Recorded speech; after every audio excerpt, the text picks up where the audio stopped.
আসসালামু আলাইকুম everyone, this is Rafa. Welcome to my 21st day of Ramadan blog. ওই দিন সেহরিতে ঘুম থেকে উঠে সেহরি করছি, দেন নামাজ পড়ে ঘুম দিছিলাম।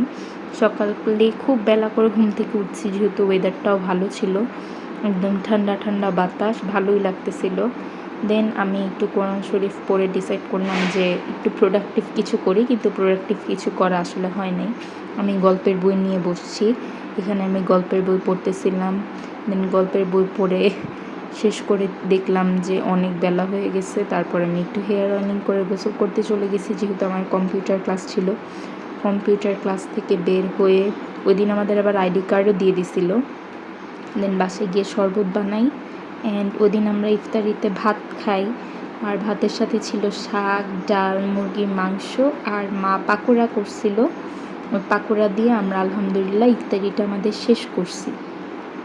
যেহেতু বাবা নাই এখন, দোকানে ইফতার করে বাবা, দেখা যায় যে আমি আর মা ঘরে যা থাকে নর্মালি তাই দিয়ে ইফতার করি, অন্য কোনো এক্সট্রা আইটেম করা হয় না। আর বাবা আসলে না থাকলে আমাদের কারোই ইফতার খেতে ইচ্ছাও করে না, কারণ ঘরে আমরা মানুষই মাত্র 3 জনের মধ্যে যদি 2 জন থাকে, কোনো ইফতার বানাতেও আসলে ইচ্ছা করে না। তাই এরকম সহজ রান্নাবান্না যা থাকে তাই দিয়ে আমরা ইফতার করি।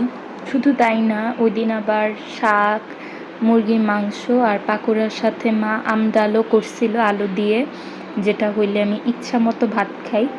ঠিক তাই হয়েছে, ওই দিন আমি ইফতারিতে এতটা পরিমাণে খাবার খাইছি, যার কারণে আমার আর রাতে ডিনার করার কোনো প্ল্যানই ছিল না। তারপর এখানে চা বানানোর জন্য গেছি। ইফতারির পরে চা খাওয়া মাস্ট, এটা তো আর বলার কিছু নেই। এই তো আজকের ব্লগ এই পর্যন্তই। ভালো লাগলে অবশ্যই আমি আরও এরকম ব্লগ ড্রপ করব, তাই আমি আশা করতেছি আপনারা অবশ্যই কমেন্টে আপনাদের মন্তব্যগুলো আমাকে দিবেন। আল্লাহ হাফেজ।